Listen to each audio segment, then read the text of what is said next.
On May 17, 1940, German tanks broke through at Sedan and rapidly moved toward the coast. The 4th Reserve Armored Division, led by Colonel Charles de Gaulle, urgently launches an assault on the village of Montcornet. Held by elements of the 1st and 10th German Panzer Division, the objective for the French is major. With the front breached at Sedan and a section of the Second Army crushed by the attack's power, Paris is vulnerable. The German attack is so rapid that the Allies struggle to form a unified front. The priority now is to delay the hemorrhage, not stop it, in order to allow the Allies, and in particular the French army, to reposition themselves and try to regain the upper hand in the battle. Colonel Charles de Gaulle and his men were therefore entrusted with a mission that was both urgent and dangerous. But were they able to accomplish it? I suggest we answer that by exploring this battle from start to finish. Stay tuned.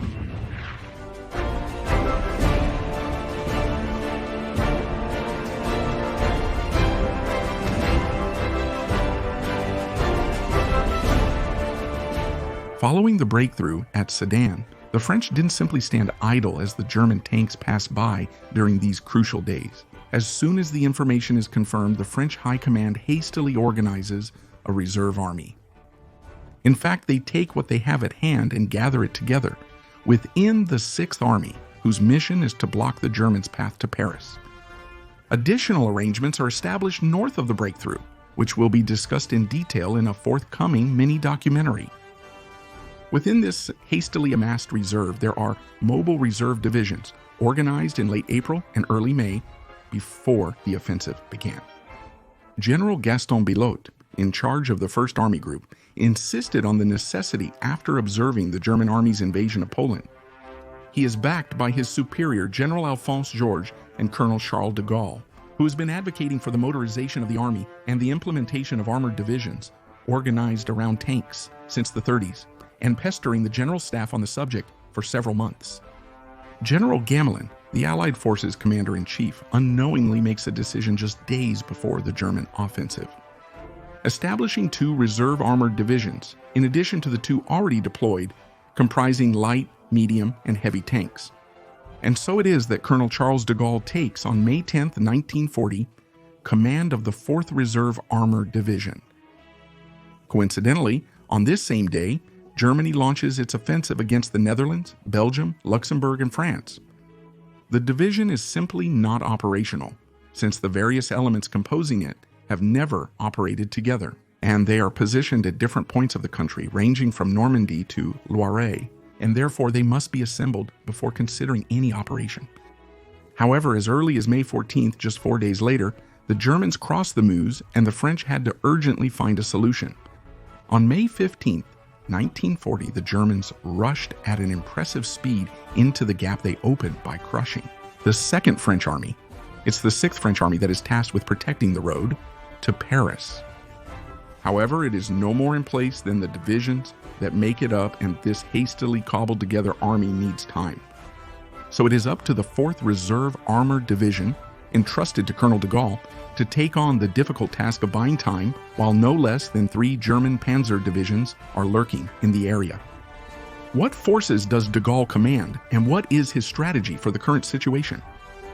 In practice, the 4th QRAC division is isolated, and it will be necessary to choose its target carefully. If the colonel wants his men to be able to influence the battle, to give de Gaulle time to think about it and gather his forces.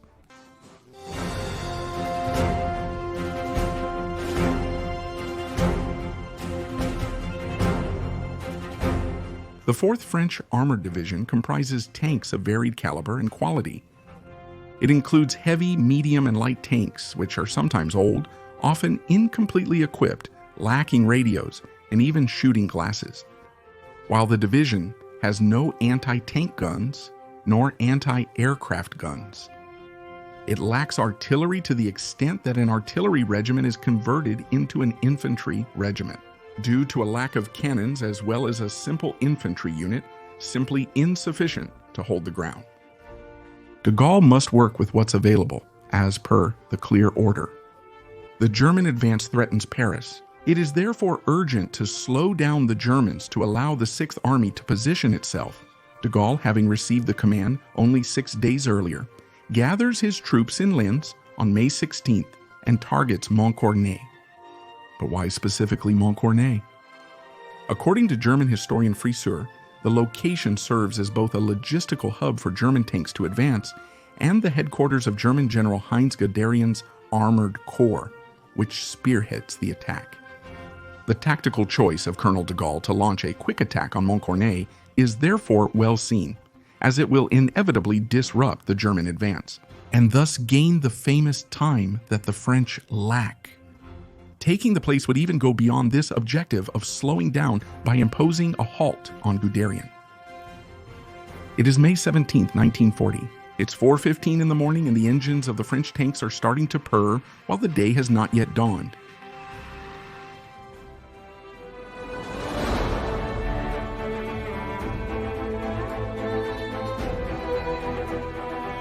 On May 17, 1940 at 4:15, Ante-Meridium Colonel de Gaulle launches his offensive in order to escape the sight of German reconnaissance planes.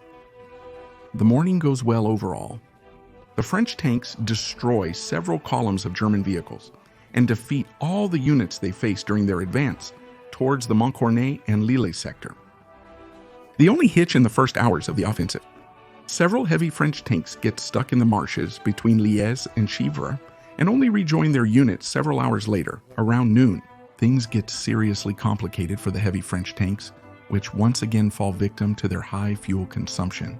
And after only traveling 12 kilometers, they have to retreat in order to be refueled. The lack of efficient communication with orders transmitted by motorcycle messengers and the difficulty in coordinating results in poor cooperation between units. The right flank of the offensive proceeds, disregarding the left flank's situation. As a result, the two lightened French tank battalions that make up the component advance on Montcornet without knowing that the medium and heavy tanks are held back. But despite these few mishaps and initial clashes, it is only by observing the reflux of German soldiers in the Montcornet and Lillet sector that a first German officer, Captain von Kilmansegg, who will later become the Commander-in-Chief of Central Europe within NATO, realizes what is happening. I quote him: "As I was leaving Montcornet and taking the main road, I saw many German soldiers running back. They claimed that French tanks were following them. I was reluctant to believe them as they were pointing towards our own front line. The German captain then realizes with horror that he is the target of a major attack, threatening the logistical hub of Montcornet, for which he is responsible and where Guderian's headquarters is located.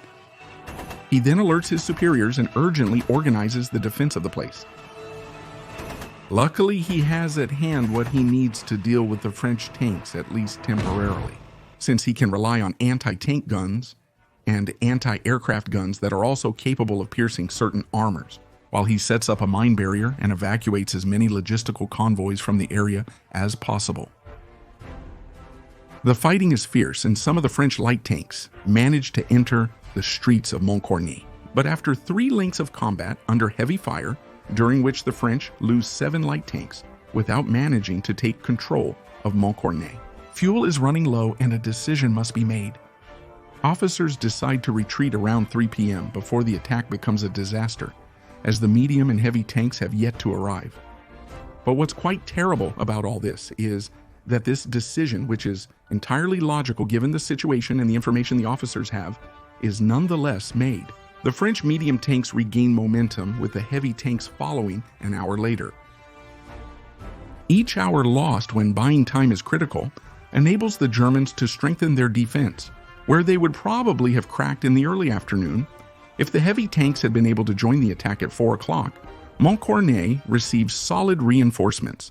The German tanks have arrived in the area, as well as more anti-tank guns. As the battle intensifies and the Germans struggle against the medium and heavy tanks despite reinforcements, the tide turns around 6:20 post-meridium. The French tanks are pushing hard and the Germans are rallying all the reinforcements they have.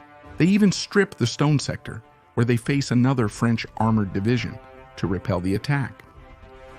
However, where the Germans anticipated a prolonged fight, Colonel de Gaulle's heavy tanks once again faced a harsh material reality.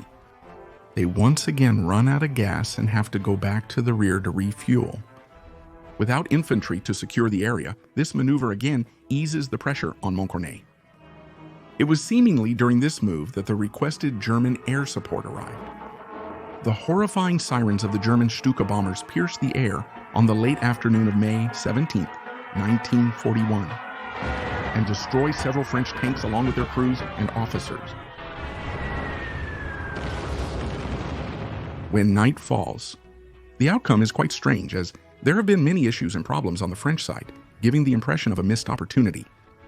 However, the battle's impact on the Germans was far more substantial than it seemed. In fact, the German losses following this day of combat are frankly heavy. Colonel de Gaulle's men take 130 German soldiers prisoner and neutralize 1,000 men, while 100 armored tanks, trucks, and German motorcycles have been destroyed.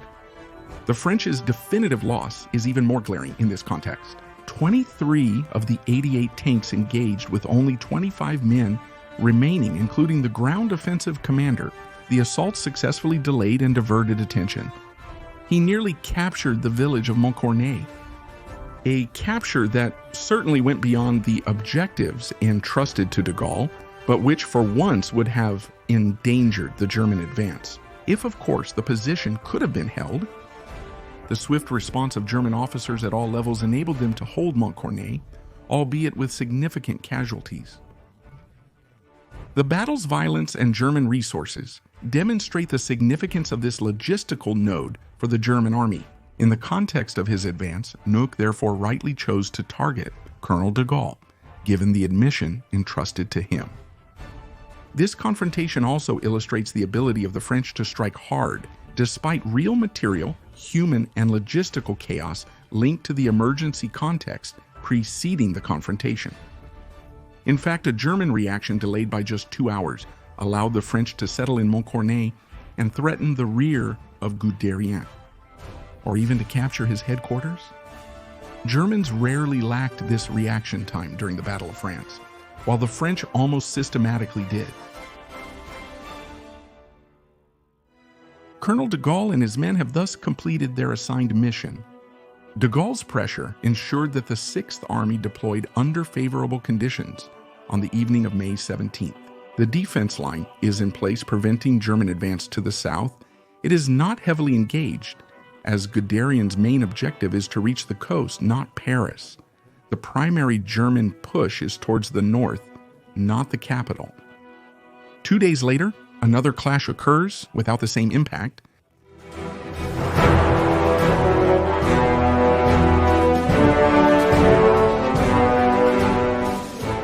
After Montcornet, a lesser-known battle occurs at Crécy-sur-Serre on May 19th.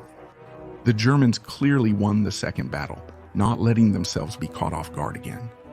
The 4th Armored Division, increasingly isolated by the advancing German forces, repels the attack without much difficulty. When the French tanks appear in the sector, they are immediately caught in intense anti-tank gunfire, who receive particularly fast air support from the German aviation that rushes to the site. An hour after the start of the fighting, after several fumbles, the French do not hatch any opportunity, and de Gaulle quickly understands that insisting could mean the destruction of a large part of the division. So quite logically, he gives the order to his units to retreat so that they can regroup on the Yser. The fighting persists in the area until May 21st. Afterward, de Gaulle becomes more cautious. Following the relative success at Montcornet, the situation deteriorates. While losses were controlled in the initial counteroffensive, subsequent operations, especially the attempt at Crécy-sur-Serre, proved costly. By May 22nd, de Gaulle has thus lost 40% of his tanks and 3/4 of his light armored vehicles. However, Colonel de Gaulle has shown good improvisation skills on the field, and the 4th Division performed well. The hastily composed Reserve Armored Division is surprisingly competent. The men and officers on the field show courage and good combat ability. Despite limited training, frankly incomplete equipment, and a better supported opponent. On May 25th, Colonel de Gaulle was promoted to Brigadier General, the rank he is famously known by. Colonel Charles de Gaulle becomes General de Gaulle.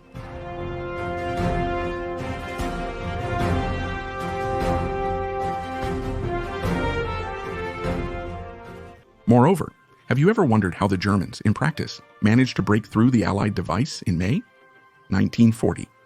And yes, because, beyond the cliche, which is also false, that the Germans simply bypassed the line, imaginary. The passage through the Ardennes was far from obvious and on several occasions even came close to disaster. If you want to know what really happened, the following video is for you.